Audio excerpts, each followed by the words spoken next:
19 বার বিসমিল্লাহ বললে কি হয় জানলে আপনি অবাক হয়ে যাবেন। বিসমিল্লাহ মানে আল্লাহর নামে আমি শুরু করছি। পবিত্র কোরআনুল কারীমের ভিতরে সর্বপ্রথম কিন্তু আল্লাহ তাআলা বিসমিল্লাহির রহমানির রহিম দিয়ে শুরু করেছেন, ঠিক কি না? বিসমিল্লাহির রহমানির রহিমের ভিতরে অনেক ফজিলত রয়েছে। 19 বার পড়লে এর গুরুত্বপূর্ণ একটি ফজিলত রয়েছে। ওমর রাদিয়াল্লাহু তাআলা আনহুর যুগে রোম সম্রাট একবার ওমর রাদিয়াল্লাহু তাআলা আনহুর কাছে এসে হাজির হলেন। বললেন, ইয়া আমিরুল মুমিনিন খলিফাতুল মুসলিমিন, আমার মাথায় প্রচন্ড ব্যথা। ওমর রাদিয়াল্লাহু তাআলা আনহু এমন একটা টুপি সেই রোম সম্রাটকে দান করলেন।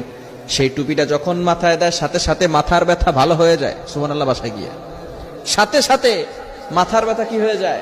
ভালো হয়ে যায়। আবার যখন সেই মাথার টুপিটা খুলে ফেলে আবার তার মাথা ব্যথা হালকা হালকা শুরু হয়। এবার সকলে অবাক হয়ে গেল সেই টুপির ভিতরে কি আছে। ওমর ইবনুল খাত্তাব রাদিয়াল্লাহু তাআলা আনহু টুপি